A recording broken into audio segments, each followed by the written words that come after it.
Eu sou fascinado pelo estudo das profecias bíblicas. Elas realmente me encantam.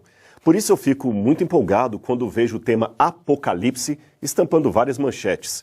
É porque, nesses temas, eu vejo uma oportunidade de testemunhar aquilo que eu acredito com relação ao fim dos tempos.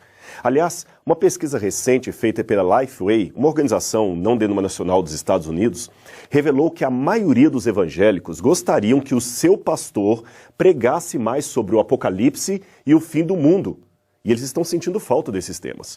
Isso, na verdade, é um bom puxão de orelha naqueles pregadores que vivem falando de autoajuda, esquecendo-se das verdades essenciais da fé. É aí que entra o estudo do Apocalipse. Um livro que, se estudado a fundo, trará um grande reavivamento espiritual para a sua igreja. Deixe-me explicar para você o que significa essa estranha palavra, Apocalipse. É fácil, você vai ver. Em grego, a palavra calipto significa sombra, ok? Sombra. A palavra eu significa bom. Portanto, eucalipto quer dizer boa sombra. Fácil, não é mesmo?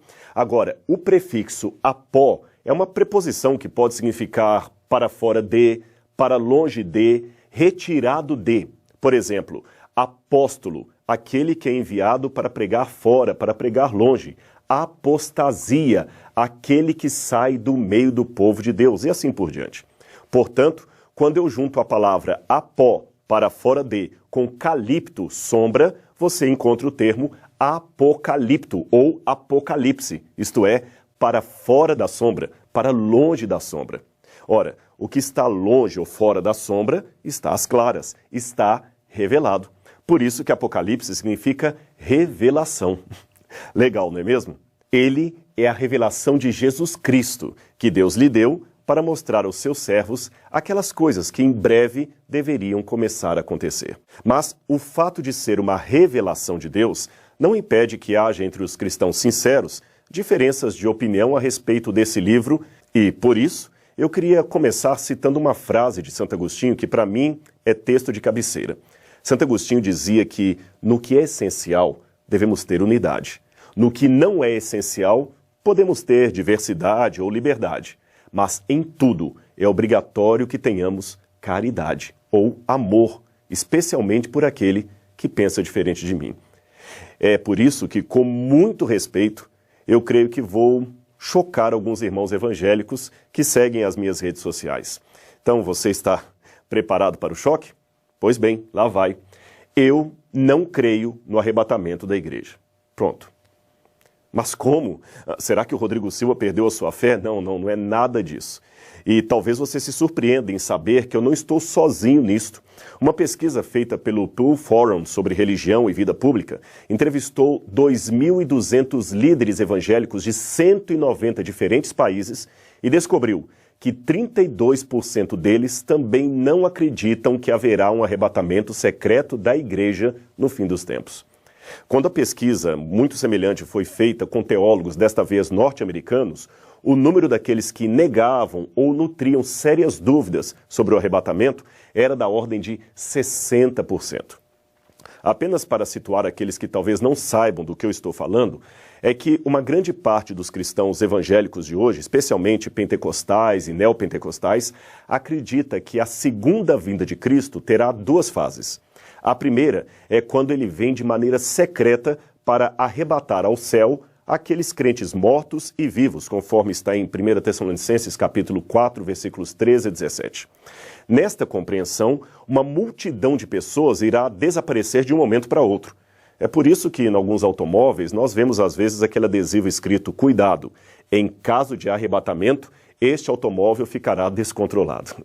É uma maneira bem-humorada de pregar aquilo que eles acreditam.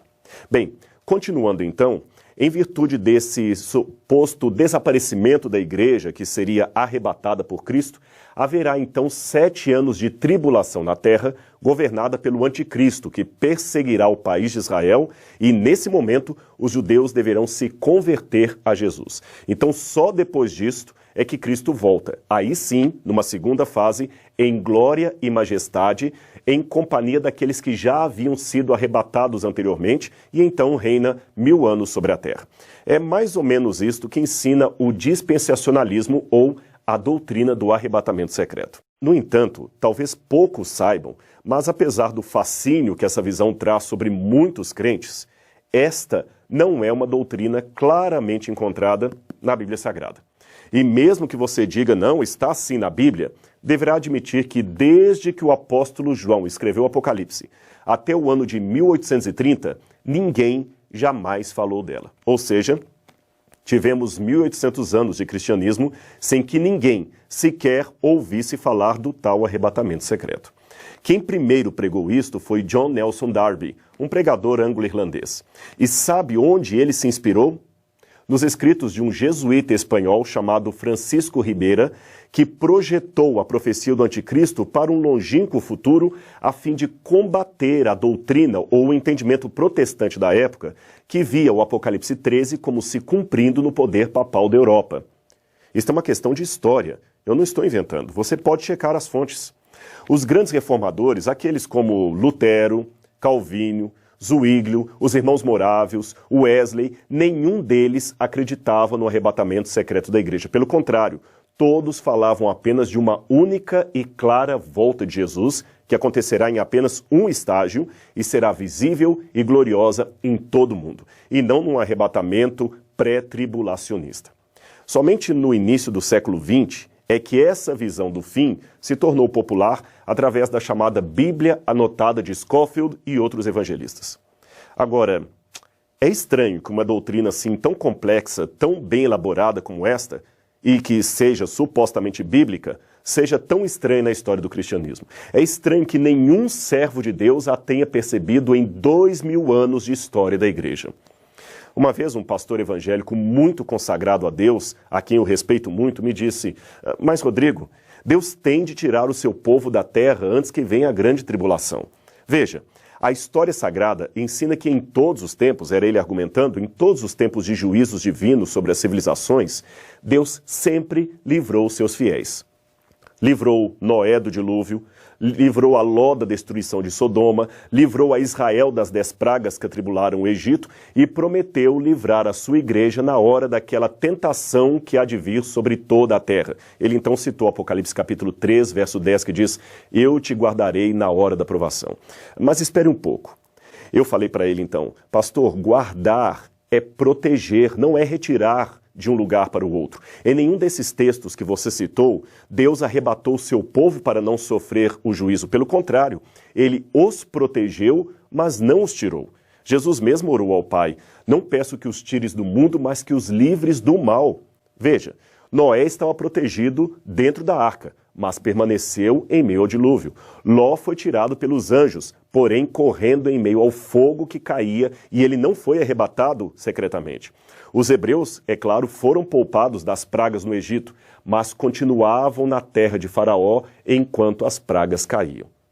Com muito respeito pelos que pensam diferente, eu digo que não vejo na Bíblia Sagrada nenhuma passagem que ensine claramente a volta de Jesus em 2 estágios, um secreto, o outro visível. Mas eu sei que alguém ainda dirá: Rodrigo, Paulo deixou bem claro em Tessalonicenses que nós seremos arrebatados para encontrar com o Senhor nas nuvens, e ser arrebatado é ser tomado de modo súbito, sem que ninguém veja.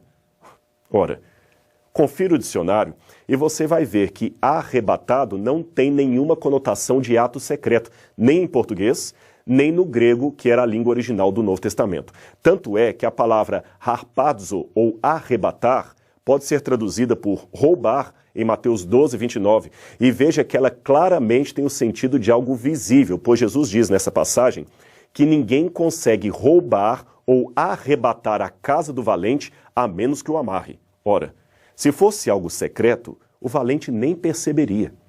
Eu sei que o valente, nesse texto da Bíblia, representa o inimigo de Deus. E, como ser espiritual, ele tem que ser amarrado para que a igreja seja salva ou arrebatada. Mas isto não invalida o argumento etimológico de que a palavra original não tem o sentido claro de ação oculta, secreta.